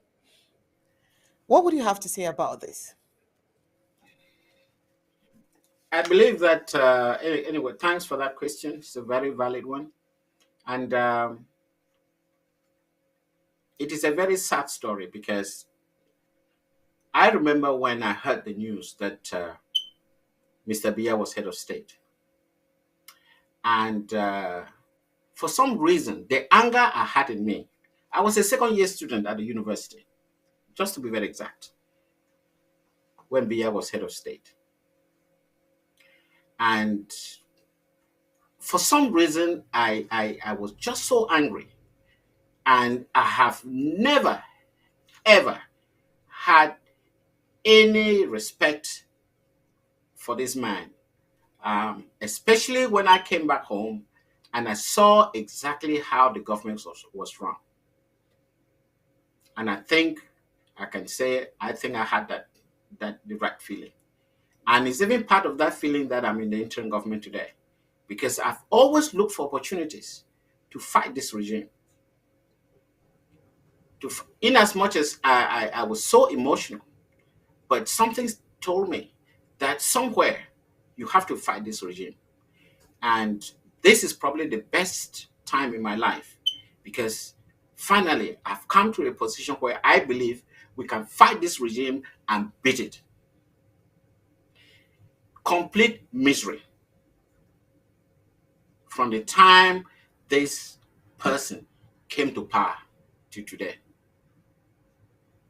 You cannot imagine that, the rabbit hole that this person has taken Ambazonia through is so disheartening. I don't even want to spend time talking about him. But we are at the position where we can make change to Ambazonian people. We can fight him. And if you speak to each cabinet member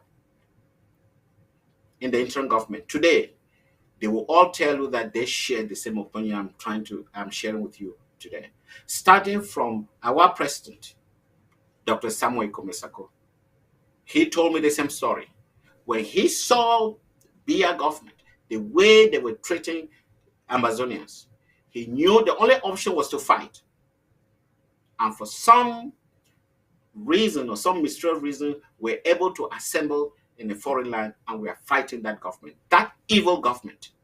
And that evil government, we will fight and we will win. Let Ambazonians rest assured that we are here to fight. We are here to fight and we are going to beat this government. Thank you. Over to you.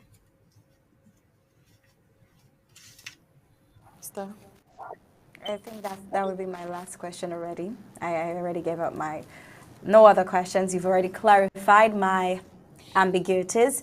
Well, just to our viewers, on screen, you would see this number for you to call, because today is that one day of the week where you get the opportunity to talk to us here in the studio. The number for you to call is +130 551 55170. So do well to call to place your perplexities, Secretary of State for Communications and IT here in the studio with us to dissect every perplexity of yours. So do well to call us. The lines will be on for you.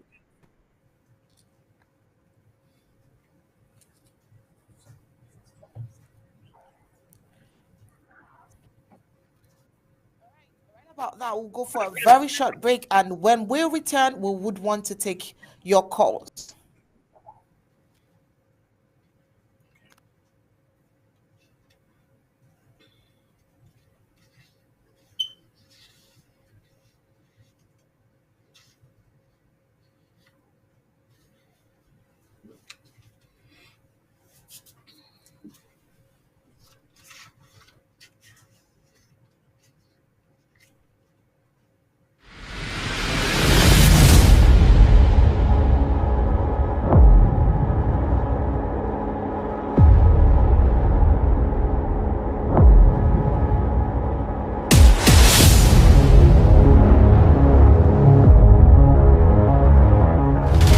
You're watching the People's Television, ABC Amber TV, the voice of Ambazonia.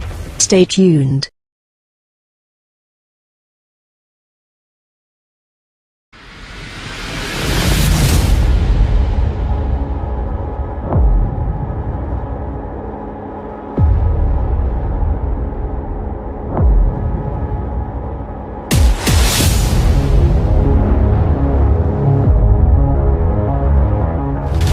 You're watching the People's Television, ABC Amber TV, the voice of Ambazonia.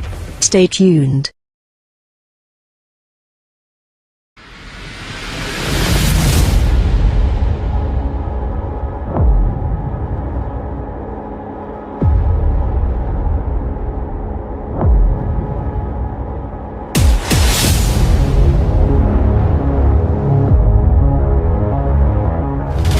You're watching the People's Television, ABC Amber TV, the voice of Ambazonia. Stay tuned.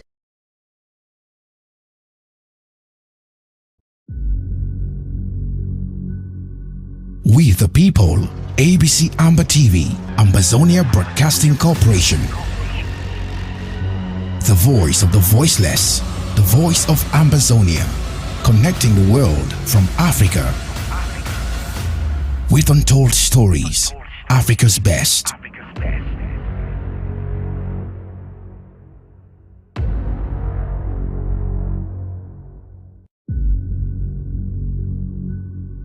We the people, ABC Amber TV, Ambazonia Broadcasting Corporation. The voice of the voiceless, the voice of Ambazonia, connecting the world from Africa. With untold stories, Africa's best.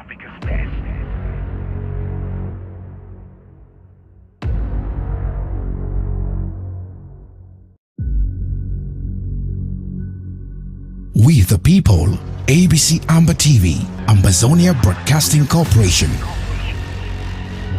The voice of the voiceless, the voice of Ambazonia, connecting the world from Africa. With untold stories, Africa's best.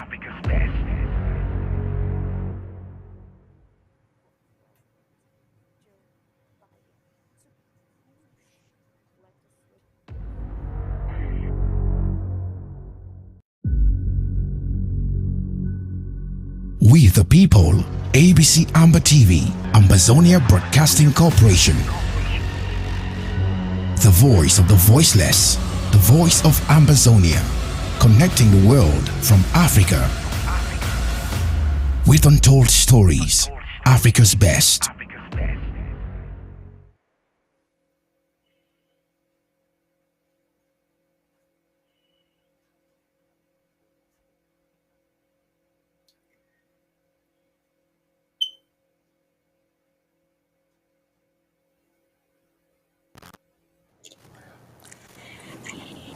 All right, welcome back. So I'm sure that you can see the numbers on the screen right now for you to call in to join this conversation. All right, while we wait for your calls, I'd like to ask this to you, Dr. Martin Mungwa. U.S. votes in midterm elections to decide who controls Congress. As an Ambazonian that you are, and most especially the spokesperson for the nation, how should we be observing the ongoing elections, considering the fact that the Republicans are predicted to perform strongly, making it more difficult for President Joe Biden to push legislation through US and Canada? I'm hearing from you that the Republicans are favored to win. Uh, I These are all speculation based on some opinion polls. But until the polls close, which I think is very close to, in about 2 hours, some of the polls will start closing. It's only from there that we'll know exactly whether these opinion polls were accurate or not. So I cannot say anything with regard to the outcome of the polls. So we have to wait, and probably in 24 hours, because the counting will start immediately, and within a day the results will be out. It's only then we can determine how strong Biden will be able to push legislation through the House and the Senate. So it's for us to sit and see. So obviously we are very very concerned about some of these issues. But I think one thing must be clear: some of the policies that the American government does has nothing to do with party politics. These are all strategic decisions decided by the government. Remember that it was Trump that initiated and passed the Senate Resolution 648. So, and all 50 senators, 100 senators, they all signed. So it wasn't a party thing. I think Ambazonians have to understand this. There are certain policies that, it doesn't matter which government is in power, they'll have to look into. And I believe that the cause of Ambazonia is one of them. At least we'll try to fight to make sure it's the way it is. So it's not something that can only be supported by one party. So we have to stay not only confident, but also very optimistic. Okay, over to you. We can only be optimistic, like you said. Okay, if that's about it for now. That's about it Yeah, for thank now. you Over very to much, Mrs. Star Sophie. Smart. Can you hear me? Star Smart, can you hear me? No, not at all. Can you hear me? Okay. Yes, Dr. I Mungwa, can can you hear hear me? you. Yes, I can. Oh, yeah, thank you very much. I would like to follow up with that question. Thank you very ladies for the wonderful questions you have been presenting to the Secretary of State for Communication and IT this evening. I would like to also thank our diligent audience for their contributions they have been making on the social media I've been following. Some are writing on WhatsApp. I just received confirmation from the prison in Bamenda that the individual you just reported about for Israel, Ngio, is currently at the Bamenda principal prison. We have just had that intelligence report. As I'm speaking to you, somebody watching it just confirmed that. And I have assured them that we're going to fight for them as a nation. Real quickly, Dr. Mungwa, before you, I'm sure you may want to react to this, but maybe I should ask you a related question. We are aware of the U.S. Congress resolution that was in favor of our liberation movement. We are aware of the TPS, put in part, like the Frenchman would say, where it's coming from, where it's emanating from. We as a people We're still have been. expecting your calls. You do not want to keep Dr. Mungwa wait. All right. Once you We look at the screen, you'll see the numbers to call in. You know, while we're waiting for your calls to come in, it occurred to me that this celebration, Dr. Mungwa, you know, some person celebrated these 40 years in power in Bamenda. In Bamenda. In fact, we have a video of the cake that was used for this celebration in Bamenda. Would even want you to see it again, where the woman was trying to explain what that particular piece stands for. And I'm just imagining 40 years and people are celebrating. People are celebrating in Bamenda with all of the promises that are yet to be fulfilled even after 40 years. Probably you should also see this video. Would want you to see this video for yourself. Then you'd make your statement right after that. Uh, can I say something, please?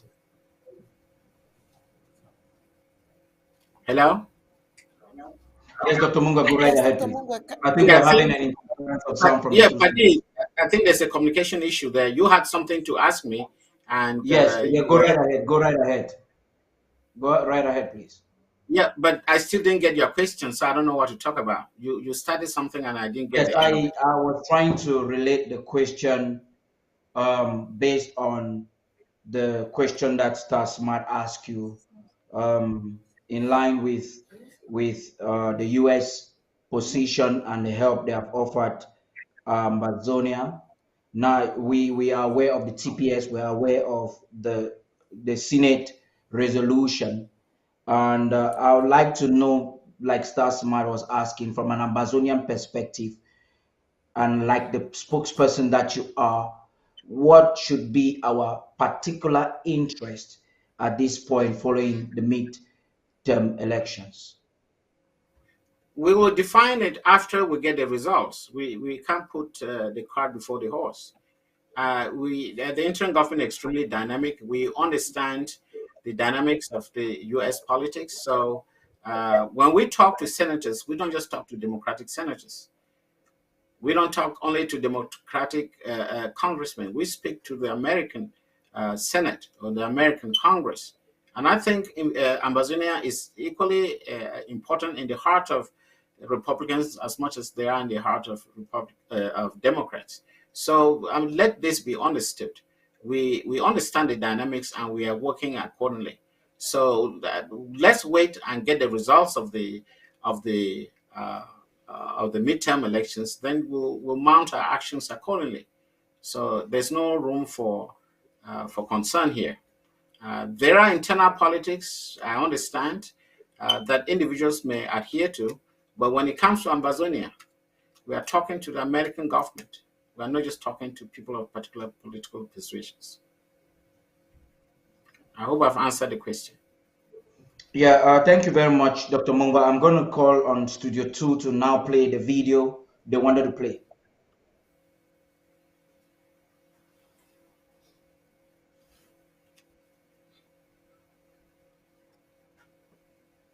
We did it. Foundation. We know the foundation of the country, that is through the natural president of the CPDM, who is the president of the country. It's through the CPDM, which we see here at the base, that gives him the support for him to go ahead to be doing what he's doing. And of course, for the national country, for Cameroon, we see the flags, the green, the red, the yellow, and of course, we don't forget even the star, which we have for unity, because it's a very important that we all remember the unity where we are all behind him on this 40th anniversary. And of course, that is the 40th anniversary of his ascension to the Supreme Magistracy of this nation, which we are celebrating no other than President Paul Biya at the helm. And of course, we know behind him there's a woman that supports him, Madame Biya. So today is the day that we're celebrating, and we're thinking of all of them. And we're asking Cameroonians to unite with us to do the great celebration nowhere else but in the city of the future. But that where it is his second home, but that where his CPDM party was created, there is a place to be in the Northwest region. And we are grateful that the Secretary General of the CPDM, the Vice Prime Minister, is the one representing him today as we celebrate his 40th anniversary in the nation. And Bamenda stands out uniquely by the presence of the Secretary General.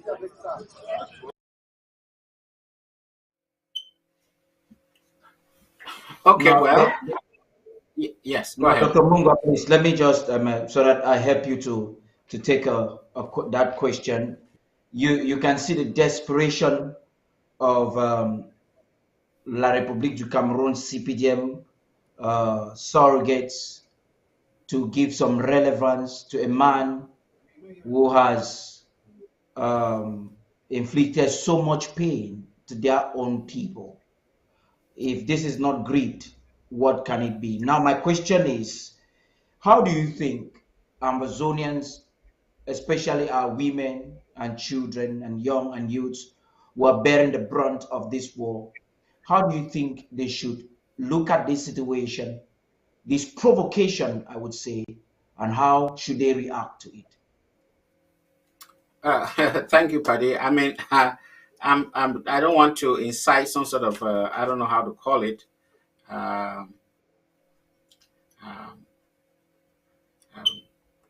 maybe I should save my words on that because, but look at it from a different perspective. If you felt that that was an authentic declaration about BS 40 years in power, I think the natural thing that would have happened was for a local person to come and make those statements. And in addition to making those statements, actually provide some concrete examples of these 40 years in power. That's how you show that a leader has been a leader. You cannot imagine, when I was a Form 2 in Sacred College, they brought us together. And I remember at that time, John Frundi was a prominent member of the CPDM. He came and talked to us about the ring road. Today, 40, 50 years later, nothing has happened as far as the ring road is concerned. We talk about energy independence. They had promised a gas plant or something in Bamenda. When I was in college, we used to have PowerCam. PowerCam used to supply electricity to my college, and we never had any outages. Today, go back and ask the people, how is the energy supply like? When you talk about 40 years of a leader, you talk about 40 years of achievement, not 40 years of his good looks. I think La Republique, or all these agents, they are so they have a crush on the looks of the president, his looks 40 years ago, and they think that because he's smiling on a piece of paper, it means that he has done something. It's a shame. And when you look at it again, you say, who is saying that? This is Ofi Chinje, who has had all the favors from that government, from when she was at the University of Yaoundé, when she was a director of the local materials research laboratory, and now I hear she's a rector of a university. So what else do you expect her to say? To come out there and say, no, we have not, nothing, Bia has done nothing in 40 years. In fact, that woman is actually celebrating her personal achievement in 40 years, ever since she became a student and then a worker, and now she's at the height of the political apparatus in La Republique. That's what she's celebrating. Why not look for a carpenter and ask him or her, what have you achieved in 40 years? This is where we see the real achievement. As I mentioned earlier, we are going to improve on the lives of the common man. I did not say the interim government is going to improve on the life of professors or on the life of whoever is in government. No. And that is the greatest failure of the BI regime, that people would love to go back to the 70s. People would love to go back to the 60s, because that is when they saw the real essence of a government. And to be pouring all that lovely words on a cake without showing any physical accomplishment of a government that has been in power for 40 years is shocking. Is just shocking. And I think we may believe that these people, and that lady in particular, may have a mental problem. I believe so, because you cannot have somebody with such, academic achievement unable to make an assessment of an achievement, of the achievement of a head of state. The infrastructural issues, educational issues, go to health, go to all the domains that affect our daily lives. Nothing has been achieved. Go to the hospitals today in terms of supply chain, in terms of medical facilities, in terms of even trained personnel, it's down.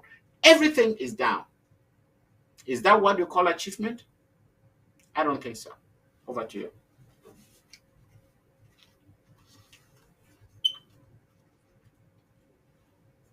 Okay, thank you very much. Before the ladies make a conclusion, I'm just receiving an information from the Office of the President. On Thursday, that is this Thursday, the 10th of November, we are having a very special town hall with the President. Right after this broadcast, I will relate with his office to give details of the time of that town hall, but then I suspect it should be between 7. The starting time should be, I think, 8 or 9 p.m. Amber time. Tomorrow we'll be having a special outing with the activists Nesno Chiba and Warchai. I've also received an indication that perhaps the president has an important information. He may call in at that time or be live with us, but details will be communicated to you as soon as possible. Over to you, ladies. All right. Thank you so much, Mr. Chika.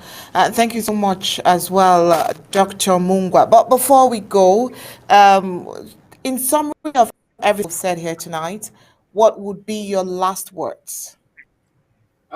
Thank you, ladies, and thanks, Ambazonians, for always coming to watch this very important program on ABC television.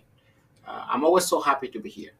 And today we talked about the opportunity cost of failed Cameroon Federation to the people of Amazonia.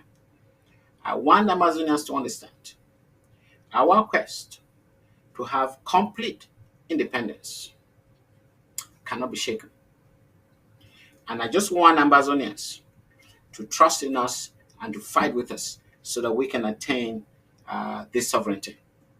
We have to show the world that we are a people and we're able to be responsible for our destiny. And you have to work, you have to walk, you have to support the president of the interim government, Dr. Samuel Ikomisako. We are all behind him. He has the vision, he has the strength, and he is willing to take us back to Boya. Thank you and good night. To Dr. Mungwa. All right, thank you to Dr. Mungwa. All right, before we go, here is a recap of our major stories. Today, millions of Americans already voted ahead of the midterm elections, and Paul Biya's loyalist celebrates 40 years of corruption, hopes dashes the mind of an Amazonia on Biya's 40 years on seat. all right, also today we told you from the Ambazonian vantage point that evil in the office for 40 years. Also, La Republic du Cameroon genocidal military continues crime against humanity in Ambazonia. And we just concluded right now for the State of Liberation Movement with Secretary Martin Mungwa, PhD, F.ASCE. And the topic of his discussion tonight was the economic cost of Ambazonia's illegal annexation to La Republic du Cameroon as it got exposed.